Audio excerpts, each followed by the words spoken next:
Rapaz, eu não acreditei, não é quando ele anunciou. Fala no Eu sou microfone. candidato de papai, eu sou candidato de papai a presidente da República. Eu não me assombrei com isso, porque um dos caminhos que o Bolsonaro poderia trilhar, e aparentemente começou a trilhar, foi esse de, olha, vem cá, por que é que eu vou abrir mão do meu espólio eleitoral, da minha herança de voto, para esses outros nomes que estão por aí? Olha, eu prefiro até disputar a eleição, não ele, que não pode, porque está condenado, indicar um filho meu para disputar a presidência da República, mesmo até para ele perder. Mas pelo menos a gente mantém o controle sobre esse meu espólio de voto, sobre essa minha Sobre a herança. direita mesmo. Mantém E o controle sim, sobre a sobre a direita do direita, Brasil, que está claro, claro. sequestrada pelo Então, Bolsonaro e que muito ele bem. quer manter ali. Então, quando o Flávio anuncia, não achei nada de espantoso. Era um caminho que estava aberto para ser trilhado, poderia ser trilhado ou não. Começou a ser trilhado. Agora, meu amigo, 48 horas depois, eu ver o Flávio dizendo: Olha, eu tenho um preço. Eu tenho um preço. Eu tenho um preço para quê? Para retirar a minha candidatura. Como é que o cara se lança candidato na sexta-feira e no domingo? Foi isso? Foi no domingo que ele falou do preço ou Foi foi no no domingo. sábado já? No Domingo. domingo, 48 horas depois, ele disse: Tudo bem, mas eu posso retirar minha candidatura, dele que pague o preço. Aí, rapaz, o cara dá um tiro, não é no pé dele, não. É um pouco mais acima, pelo menos. Porque Pois atirar é. no pé, eles todos são exímios. Vamos ouvir ele Dis- falando? Solta aí então. Olha, tem uma possibilidade de eu não ir até o fim. Eu tenho um preço para isso. Eu vou negociar. Eu tenho um preço para não ir até o fim. Só que eu só vou falar para vocês amanhã. Vamos conversar amanhã com o Valdemar, com o Rueda, com o Ciro Nogueira, o Rogério Marinho, que é o nosso líder, e vamos fazer um convite também ao Marcos Pereira nesse primeiro momento, para que todos possam conversar, sem compromisso de absolutamente nada. O meu preço é justiça. O meu Aí, preço é peraí, justiça. só um E minutinho, não é Ulisses. Antes de entrar nessa nova parte dessa compilação bem feita que você fez. Aí o cara disse: É meu preço, amanhã eu vou dizer qual é. Amanhã. Como é que o cara fala uma coisa dessa? Aí depois, quando viu que pegou mal para burro, todo mundo começou a falar mal. Olha aí, não é para valer essa candidatura. Ele mesmo admite que tem um preço. Qual é o preço que ele vai cobrar? Quem é que se lança candidato a presidente? É qualquer coisa e diz: Olha, mas eu tenho um preço aqui, eu topo negociar isso. Diz isso com 48 horas. Aí ele antecipou ontem à noite em entrevista já tarde da noite à TV Record, qual era o preço dele. Aí vem essa conversinha o dele. preço é justiça. O meu preço é justiça. E não é só justiça comigo, é justiça com quase 60 milhões de brasileiros que foram sequestrados, estão dentro de um cativeiro nesse momento, junto com o presidente Jair Messias Bolsonaro. Então, óbvio que não tem volta. A minha pré-candidatura à presidência da República é muito consciente. A única forma disso acontecer é se Bolsonaro estiver livre, nas urnas, caminhando junto com os seus netos, os filhos de Eduardo Bolsonaro, pelas ruas de todo o Brasil. É fantástico, né? Quando ele viu, me desculpe a palavra, a expressão, quando ele viu a merda que ele fez, tem um preço. Ele queria criar um certo clima. Opa, mas amanhã eu digo para vocês. Aí, né, ele achando que. Rapaz, quem é que aconselhou esse cidadão a fazer uma estripulia dessa? A cometer um erro grave para Foi um ele? amador, é um O amador. Flávio Mas o Bolsonaro, galera, o que que ele tá tentando? Ele tá, claro, chantageando a direita. Como a gente tem dito aqui, quem não quer a anistia acima de todos é a direita. Ele até cita os nomes: Antônio Rueda, presidente do União Brasil, o Marcos Pereira, do Republicanos, o Anda. Ciro Nogueira, do PP. São esses O PSD também, do Kassab. Essa turma não quer a anistia. E não passou a anistia até hoje porque a direita não quer. Eles têm maioria. Eles poderiam ter aprovado a anistia tranquilamente, mas eles querem se livrar do bolsonarismo. Eles estão sequestrados pelo Bolsonaro, eles querem aproveitar essa chance para pegar o espólio do Bolsonaro sem ficar dependendo tanto do presidente e da família do presidente. Então eles não querem a anistia. Por isso que não passa. E o Flávio Bolsonaro agora apelou. Falou, olha, então o candidato sou eu, o espólio vai seguir com a gente, a não ser que vocês aprovem a anistia. Porque se vocês se movimentarem lá no Congresso, vocês podem aprovar a anistia. Claro, vai ser derrubada no STF depois, mas essa é a chantagem do Flávio Bolsonaro indo para cima da própria direita. Ele está lançando a candidatura dele para chantagear a direita. Eu só saio e divido o espólio com vocês se vocês liberarem papai. E ele quer liberar Bolsonaro para ser candidato. Ele quer Bolsonaro anistiado, podendo inclusive Como se isso fosse restabelecer os direitos possível. eleitorais dele, ele poder ser candidato. Então, ele quer permanecer, o Bolsonaro quer permanecer com a direita sob controle. Ele viu que vai perder. Ou é Flávio, ou é ele livre para ser ele. Mas para a direita, sem os Bolsonaros, o espólio não vai.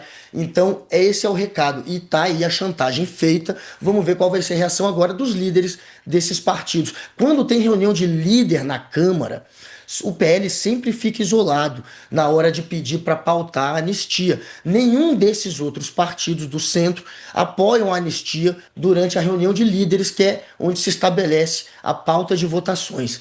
Então, se ele não convencer os que mandam nos partidos, por mais que ele tenha maioria no Congresso, ele não vai botar essa agenda para frente e é uma tentativa óbvia de chantagem. Ele convocou uma reunião para hoje de tarde com os líderes do Centrão. Esse Antônio Rueda, que está aparecendo o nome dele aí nessa imagem, é o presidente do União Brasil. Ciro Nogueira, presidente do PP.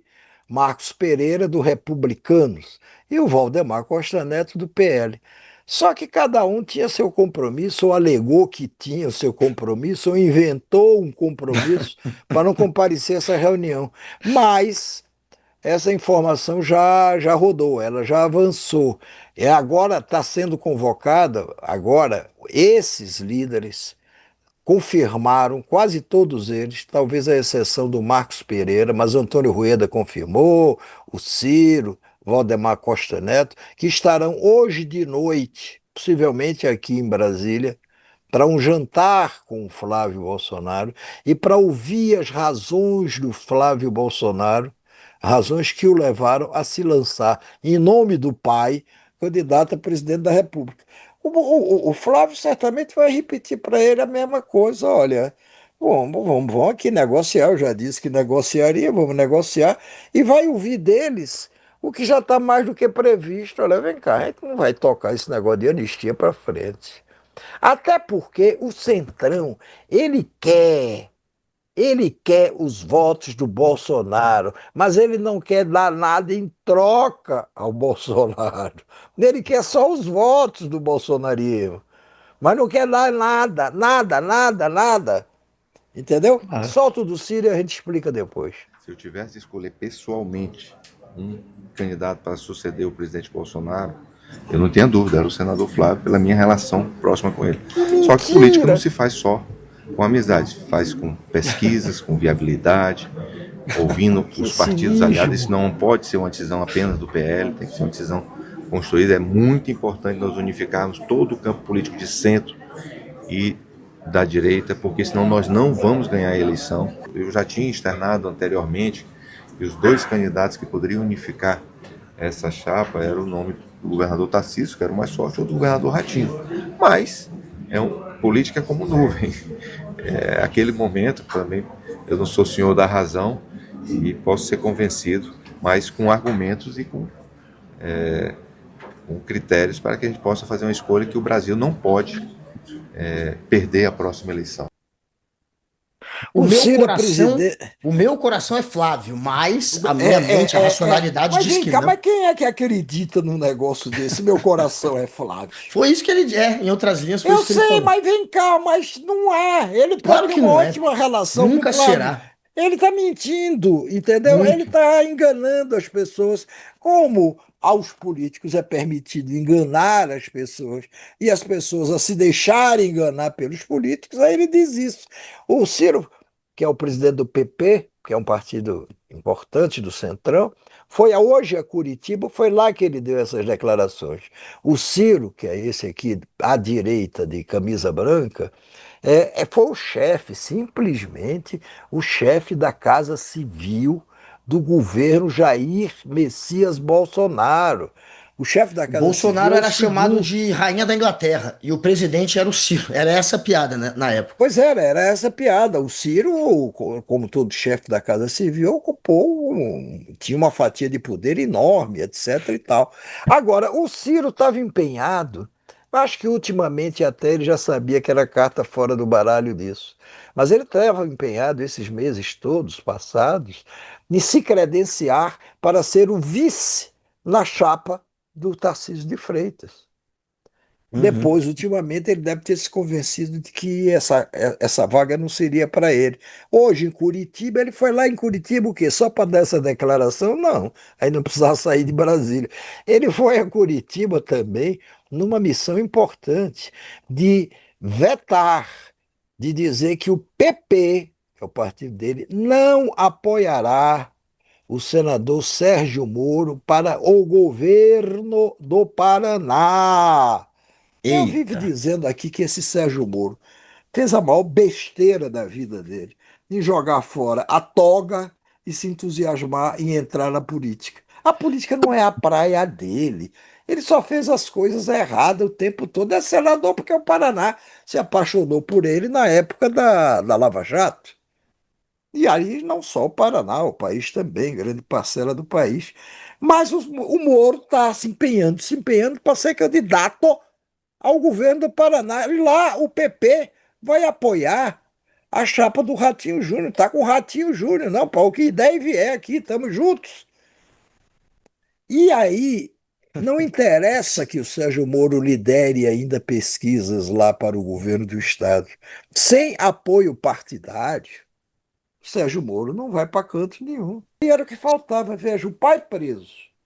Eduardo Bolsonaro sem poder voltar para o Brasil para não ser processado e preso. Processado ele será, mesma revelia, mas não ser preso.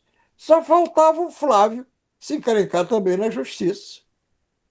Estamos deixando de fora aí desse elenco o Carluxo, que o pai ficou tão apavorado, mesmo como presidente da República, porque se falava que o Carluxo poderia ser preso a qualquer momento, não sei o que, essas histórias que correm e às vezes não se confirmam, que ele tentou esconder o Flávio no Palácio da Alvorada, onde ele morava. E quem não deixou? A Michele, que disse aqui não, porque ela nunca gostou do Flávio, ela nunca gostou dos filhos do Bolsonaro.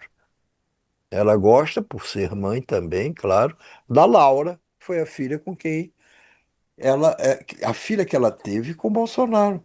Então, olha, é uma complicação. Agora fica aí todo mundo dizendo, não, o Centrão vai ficar enrolando o Flávio, não vai dar o apoio, mas também não vai dizer de imediato que não dará, e vai apostar aí no esvaziamento da candidatura do Flávio. Mas, mas olha, sabe o que tá. Já que você falou em esvaziamento e tá acabando o programa, joga um vídeo aí da Polícia Federal, só pra gente ver como esvaziou. Antes tinham 13, 10 manifestantes, agora não tem nenhum.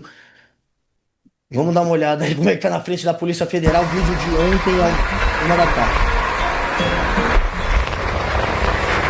Ei, seu Jair, tem dinheiro? Tem dinheiro pra nós? Abandonaram o Jair? Ah! Abandonaram o Jair, tadinho.